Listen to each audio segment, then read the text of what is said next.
The unexpected inheritance.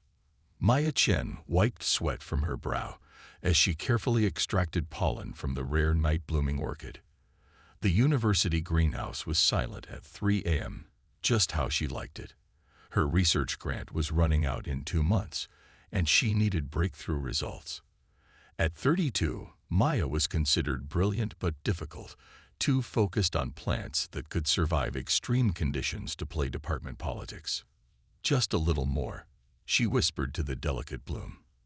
The orchid had adapted to survive in near-freezing temperatures while still flowering, an evolutionary miracle she hoped might hold keys to developing crops for Earth's increasingly unstable climate. Her phone buzzed. Maya ignored it. Nobody called at this hour except wrong numbers or emergencies, and she had no family left for emergencies. It buzzed again and again. Signing, she peeled off her gloves and grabbed the phone. An international number. Maya Chen speaking. "Dr. Chen." The voice was formal, accented in a way she couldn't place.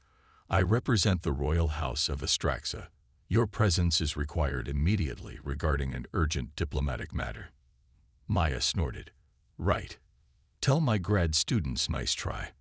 This is not a prank, Dr. Chen. The diplomatic shuttle awaits you at coordinates being sent to your device. The matter concerns King Zoran's final will and testament." Maya's thumb hovered over the end call button. "Your grandmother was Eliza Chen, correct? Who lived in Shanghai until 1989. Maya froze. Nobody knew about her grandmother's early life. She'd escaped China during political turmoil, rarely speaking of her past. "How do you know that name?" "King Zoran knew her well. Please, time is critical. The royal princess's future depends on your cooperation." 6 hours later, Maya sat aboard what she now accepted was genuinely an alien spacecraft, staring at the blue curve of Earth through a viewport. The ship was beautiful, all flowing lines and materials that seemed to shift between solid and liquid. Opposite her sat Ambassador Thelion, a tall humanoid with iridescent skin that reflected light like mother of pearl. His 4 eyes, arranged in a diamond pattern, blinked in alternating pairs. "I still don't understand," Maya said. "What possible connection could I have to an alien king?" Thelion's expression was unreadable. "King Zoran visited Earth many times during what you call the 1980s. He met your grandmother when she worked as a botanist at the Shanghai Botanical Garden. They formed a significant friendship." Maya's eyes widened. "Are you suggesting—" "No, no," Thelion raised a hand. "Nothing genetic, but a deep intellectual bond. Your grandmother's work on plant resilience greatly influenced our agricultural systems. King Zoran followed your career with interest. He watched me, all this time. From a distance, our treaties with Earth prohibit direct contact without significant cause. And now there's cause." Thelion nodded solemnly. "The king died 3 lunar cycles ago. His will was most unexpected." The ship began to slow, and through the viewport, Maya saw they were approaching something massive, a space station or satellite in Earth orbit. "The Royal Astraxan Embassy," Thelion explained. "Technically not Earth, so we can bring you here without violating treaties." The docking was smooth, almost imperceptible. Maya followed Thelion through corridors that seemed to breathe, walls supplely expanding and contracting. The air smelled of something like cinnamon and ozone. They entered a grand chamber where 4 young women waited. At least Maya assumed they were young women. They appeared mostly humanoid, with the same pearlescent skin as Thelion, but their features were sharper, more angular. Each had hair that seemed to float as if underwater, in different vibrant colors: sapphire, emerald, violet, and amber. They stood as Maya entered, expressions ranging from curiosity to undisguised contempt. "The human?" asked the one with amber hair, voice dripping with disdain. "Dr. Maya Chen," Thelion corrected gently, botanist specializing in plant adaptation to extreme environments. "How quaint," murmured the violet-haired one. Thelion gestured for Maya to sit at a large table made of what appeared to be living wood. The wood rippled slightly at her touch. "Dr. Chen, may I present the royal princesses of Astraxa, Princess Lyra." He nodded to the sapphire-haired princess, who inclined her head slightly. Princess Vega, the emerald-haired one, who barely glanced at Maya. Princess Cassiopeia, the violet-haired princess who had spoken, who now studied Maya with cold calculation. And Princess Andromeda, the amber-haired one, whose posture radiated hostility. A projection appeared above the center of the table, an older Astraxan male with silver hair that moved like smoke around his head. Was King Zoran, Thelion said softly. The projection spoke, its voice deep and melodious. "If this message is playing, then I have joined the great cosmic flow. To my daughters, I love you beyond the reach of stars, but I fear I have failed you as a father. You have grown in power, but not wisdom, in knowledge, but not compassion." The princesses shifted uncomfortably. "Therefore, I make this final decree. Guardianship of my daughters and their claim to the throne shall pass to Dr. Maya Chen of Earth, granddaughter of my dear friend Eliza, until such time as they demonstrate the compassion and wisdom needed to rule." Silence filled the chamber. Princess Andromeda broke it with a harsh laugh. "This is absurd. A primitive from a barely spacefaring world cannot be our guardian. Father must have been delirious from the quantum sickness." "The will was witnessed and verified," Thelion said firmly. "King Zoran was of sound mind." Maya found her voice. "There must be some mistake.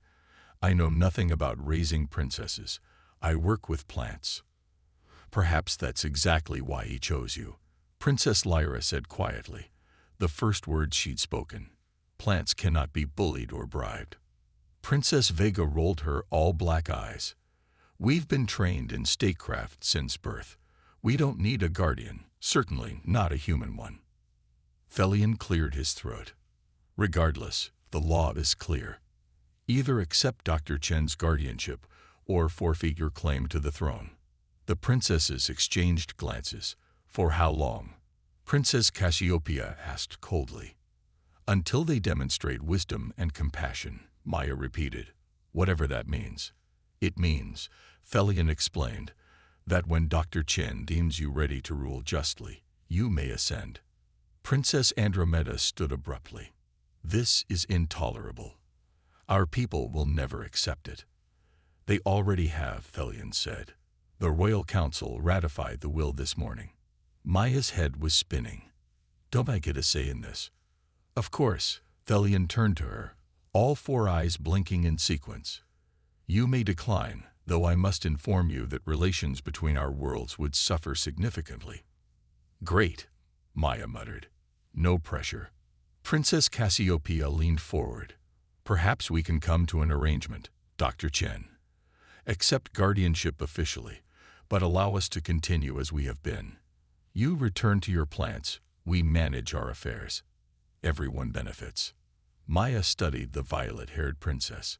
There was something calculating in those eyes that reminded her of department heads who tried to steal her research. "And what happens to your world if I do that?" Maya asked. Something flashed in Lyra's eyes. Surprise, or perhaps respect. "My father clearly wanted something to change," Maya continued. "I may not understand your politics, but I respect his judgment enough to take this seriously." Princess Andromeda scoffed. "What could you possibly teach us? Your species still fights over fossil fuels while we harness quantum energy. You wage wars over invisible borders while we terraform planets." Maya met her gaze steadily. "Maybe that's not what he wanted me to teach you." "Then what?" Princess Vega challenged.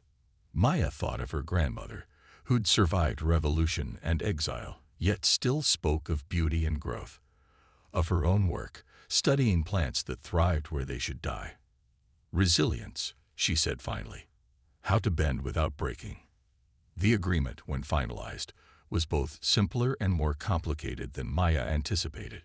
She would relocate to the Astraxan embassy on Earth, where the princesses would also reside. She could continue her research. In fact, the embassy had botanical facilities far beyond Earth's technology. The princesses would continue some diplomatic duties, but under Maya's supervision. Her university granted her a sudden, unexpected, special research opportunity leave, no doubt after some alien diplomatic pressure. Within 48 hours, Maya found herself with 4 alien princesses in her small apartment, packing her belongings. "Is this truly how humans live?" Princess Vega asked, holding up a chipped mug with obvious disgust. "Some of us," Maya answered, carefully wrapping a photograph of her grandmother. "It's inefficient," Princess Cassiopeia noted, examining Maya's bookshelf. "These physical texts could be stored in a neural network requiring no physical space."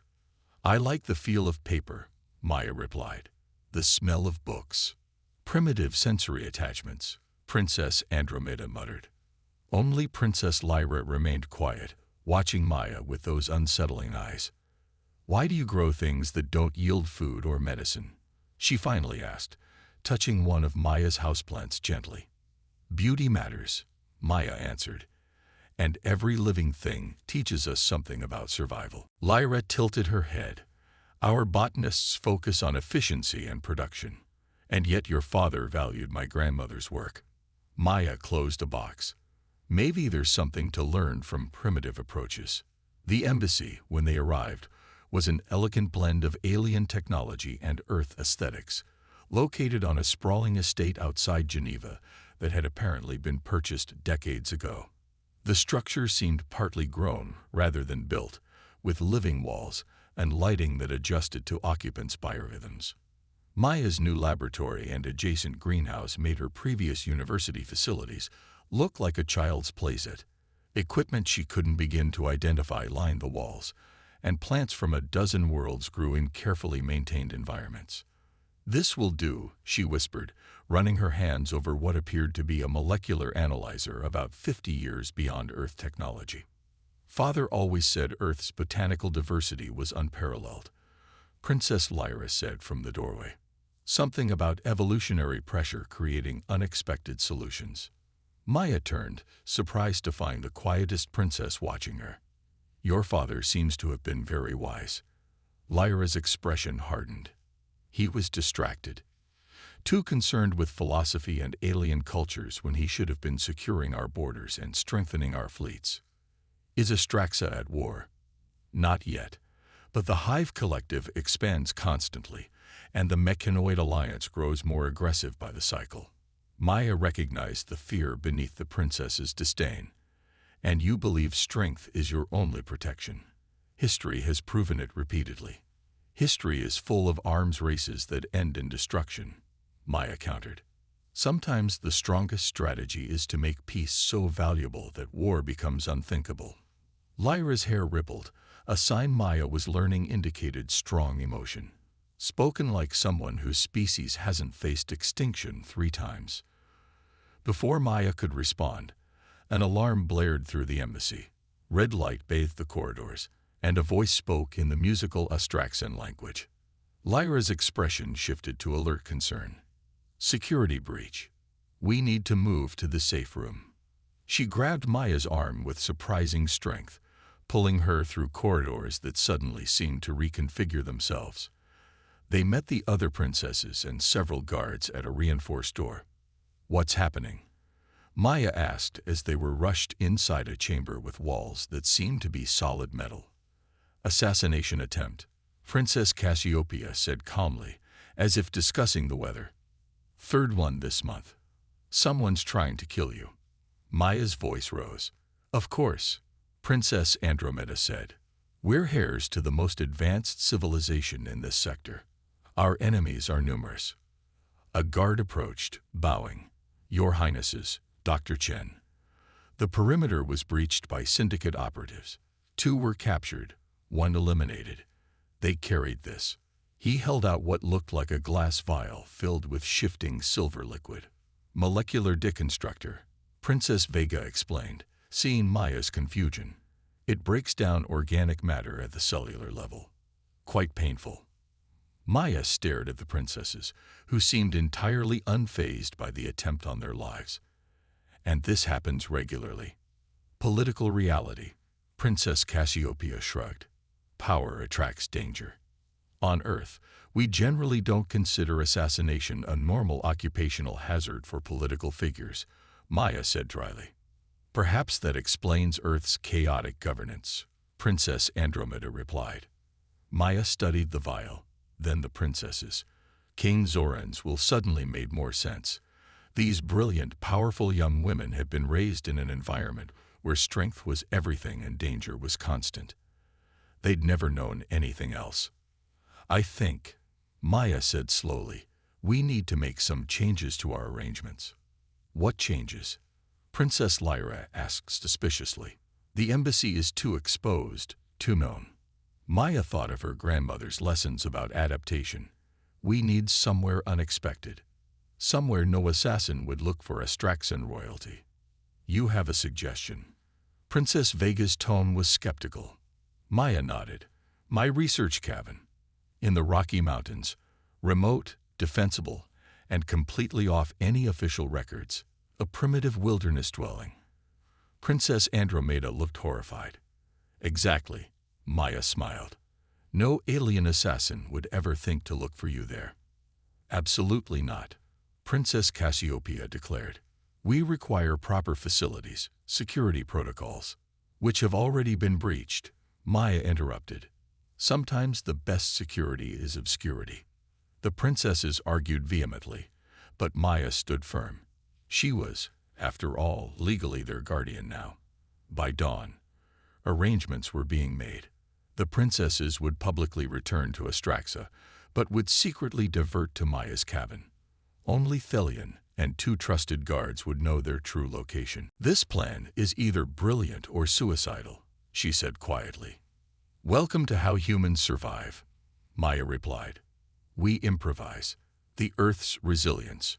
Maya's research cabin was generous in description only. The 2-bedroom structure stood on 10 acres of remote Colorado mountainside, surrounded by pines and aspens, with the nearest neighbor 5 miles away. Solar panels provided limited electricity, a well-supplied fresh water, and a wood stove offered heat. To Maya, it was paradise, a place to observe botanical adaptation in isolation. To the princesses, it was primitive torture. This is where you do research. Princess Andromeda looked around in horror at the rough-hewn furniture and basic amenities. Where are the molecular stabilizers? The quantum analyzers? We use microscopes and patience, Maya answered, lighting the wood stove. The autumn mountain air was already crisp with approaching winter. The princesses had arrived with surprisingly little.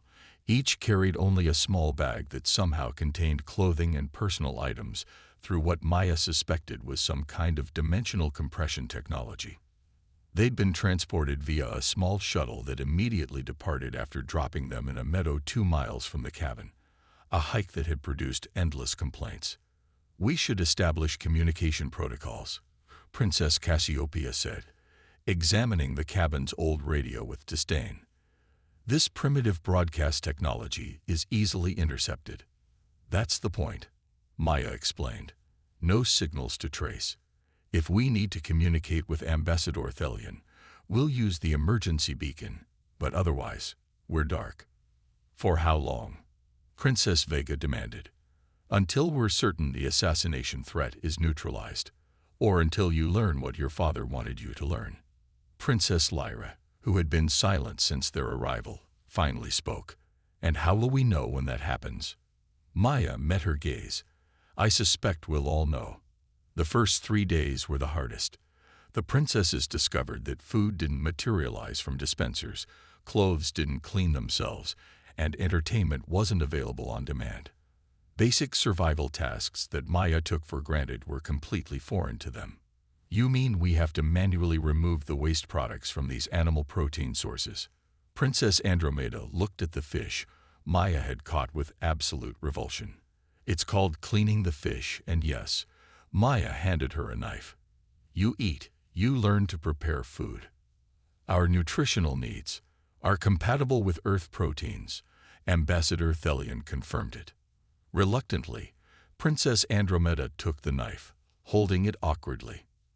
Not like that. Maya adjusted her grip. Like this. firm but controlled. To Maya's surprise, the princess was a quick study. After initial disgust, she approached the task with growing confidence. By the end, she held up a perfectly filleted fish with something almost like pride. Similar scenes played out across different tasks. Princess Cassiopeia proved methodical and efficient at gathering firewood, analyzing the best fallen branches for density and dryness. Princess Vega, after failing spectacularly at her first attempts to draw water from the well, redesigned the pulley system to work with half the effort. Only Princess Lyra remained aloof, watching but rarely participating unless directly instructed. She spent hours staring at the forest, particularly at night when the stars emerge. "You miss home," Maya said, joining her on the porch one evening, a week into their exile. "I miss purpose," Lyra replied. On Astraxa, every moment was dedicated to preparing for rule. Languages, strategy, diplomacy, sciences. Here we just exist. "There's value in just existing sometimes," Maya said, "in observing without agenda." Lyra's hair rippled with skepticism. "Observation without purpose is inefficient." "Really?" Maya gestured to the aspen grove nearby. "What do you see there?" "Trees, similar to Astraxan silver spirals, though less luminescent. Look closer. Those aren't individual trees. That entire grove is one organism, connected by a single root system. They share nutrients, warn each other of threats through chemical signals." Lyra studied the aspens with new interest. "A collective intelligence. Not quite consciousness as we understand it, but a system of cooperation that's helped them survive for thousands of years." Maya smiled. "Sometimes appearing weak individually can hide tremendous strength collectively." The princess was quiet for a long moment. "On Astraxa, we're taught that individual strength determines survival. The weak are culled naturally. Earth tried that philosophy. We call it social Darwinism. It led to some of our worst atrocities. Yet humans survive. Because we learned better. Because enough of us recognized that diversity, helping those with different strengths, makes us collectively stronger." Later that night, Maya found Princess Lyra carefully pressing aspen leaves between pages of a notebook, preserving them with scientific precision. By the third week, the cabin had transformed. Princess Vega had constructed a remarkably efficient heating system using the wood stove and principles of thermodynamics. Princess Cassiopeia had reorganized the storage systems to maximize efficiency. Princess Andromeda, surprisingly, had taken over cooking duties, approaching Earth cuisines as a scientific challenge to be mastered. Maya continued her botanical research, showing the princesses how Earth plants adapted to the harsh mountain conditions. "This flower," she explained one afternoon, holding a small purple blossom, "only grows after forest fires. Its seeds require intense heat to germinate. What seems like complete destruction creates the conditions it needs to thrive. Evolutionary adaptation to predictable disaster," Princess Cassiopeia noted. "Or resilience," Maya suggested, "finding opportunity in catastrophe." The princesses were changing in subtle ways. Their postures remained regal, but their hands showed calluses from work. Their speech remained formal, but occasionally Maya caught them using Earth idioms. They complained less about primitive conditions and took more initiative in solving problems. On the 30th day, snow fell, early for the season but not unexpected at this elevation. The princesses watched in fascination as thick flakes transformed the landscape. "It's like crystal spores," Princess Andromeda said, catching snowflakes on her palm where they melted instantly against her warm skin. That night, as they huddled around the fire, Princess Vega asked, "What will happen when we're deemed ready to return?" "To rule." Maya looked up from the plant specimens she was cataloging. "That depends on what you've learned. And what are we meant to learn from this primitive isolation?" Princess Cassiopeia asked, but without her usual derision. "What has your father's will accomplish so far?" Maya countered. The princesses exchanged glances. "We've learned basic survival skills," Princess Andromeda offered. We've adapted technologies to function with limited resources, Princess Vega added. We've studied Earth biological systems and their resilience mechanisms, Princess Cassiopeia said. Princess Lyra, who had been braiding cordage from plant fibers, finally spoke.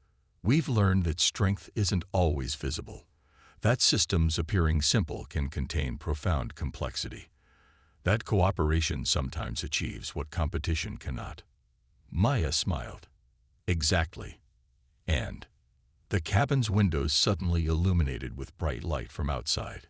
Maya leaped to her feet, extinguishing the lamp. Down, she hissed, and the princesses immediately dropped to the floor. Through a gap in the curtains, Maya saw figures moving in the darkness, at least 6 of them, carrying weapons that definitely weren't Earth-made. Syndicate assassins, Princess Cassiopeia whispered. They found us. How? Princess Andromeda hissed. Doesn't matter now, Maya said, mind racing. The cabin had no weapons beyond a hunting rifle and her field knife. Against advanced alien weaponry, they stood no chance in direct confrontation. The emergency beacon, Princess Vega suggested. No time, Maya shook her head. Help would be hours away. The princesses looked to her expectantly, these young women who had been trained in politics and power, but never in the desperate creativity that humans develop through millennia of being neither the strongest nor fastest species. Lyra, Andromeda, get everything flammable from the lab. Vega, the water system you modified. How quickly can you reverse the pressure? Cassiopeia, the solar collection units, can they be overcharged? Understanding dawned on their faces as Maya outlined her plan. They moved with quiet efficiency, gathering materials and making preparations. Outside, the assassins were setting up a perimeter, clearly planning the coordinated attack. Ready? Maya asked, heart pounding. 4 determined faces nodded back at her. Now, what followed would later be described in Astraxan historical records as the mountain defense miracle. Using only Earth materials and scientific principles, Maya and the princesses created a series of traps and diversions that turned the environment itself against the technologically superior attackers. Princess Vega's reversed water system created superheated steam that disabled energy weapons. Princess Cassiopeia's overcharged solar cells, rewired to the cabin's metal fixtures, created electromagnetic pulses that disrupted the assassins' communication and targeting systems. Princess Andromeda's knowledge of Earth chemistry, combined with Maya's lab supplies, produced smoke bombs that obscured vision and tracking. But it was Princess Lyra who created the most effective defense. Using what she'd learned about aspen groves, she adapted Astraxan communication technology in her personal items to create a field that made it impossible for sensors to distinguish between the 4 princesses, effectively hiding them all in plain sight.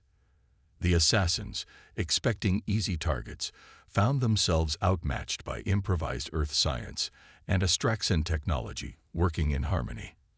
When the final attacker was subdued, trapped in a pitfall covered with snow and vegetation, the princesses stood in the clearing, breathing hard but unharmed. We did it, Princess Andromeda whispered, amazement in her voice, without advanced weapons or shields. We adapted, Princess Vega said. We used what was available. We cooperated, Princess Cassiopeia added. Princess Lyra looked at Maya. We survived like humans. The emergency beacon, activated after the attack, brought Ambassador Thelion and royal guards within hours. The captured assassins revealed a conspiracy within the Astraxan court, a faction that believed the princesses too soft under King Zoran's philosophical influence. As Maya and the princesses prepared to return to the embassy, Princess Lyra paused on the cabin's porch, looking out at the snow-covered mountains. I understand now, she said quietly, why Father sent us here, why he chose you. Maya joined her. And what did you learn? That true strength isn't in domination, but in adaptation. Not in isolation, but in connection.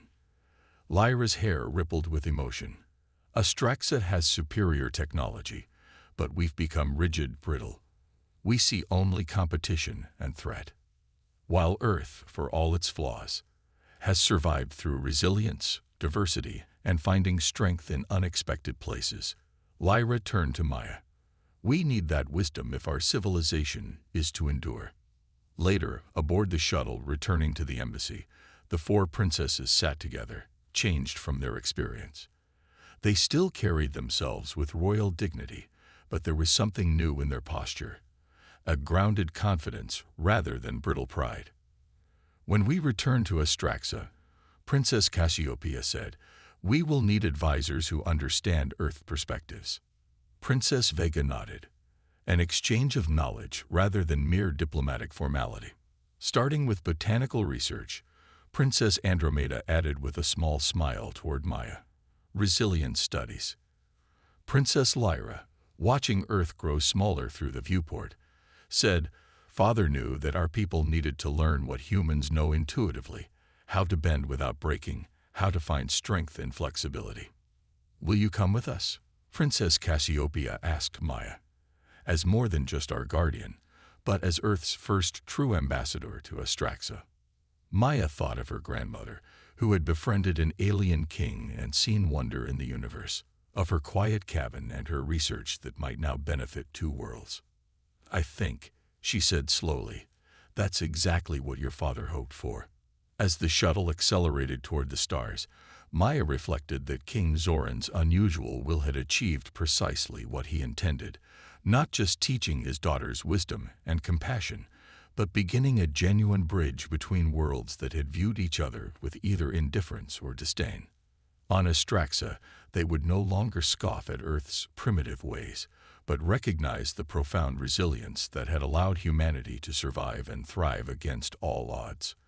And on Earth, those who eventually learned of the exchange would gain new perspective on humanity's place in the cosmos, not as the strongest or most advanced, but as teachers of perhaps the most important lesson of all, how to create strength through adaptation, community, and the quiet courage to begin again after every failure.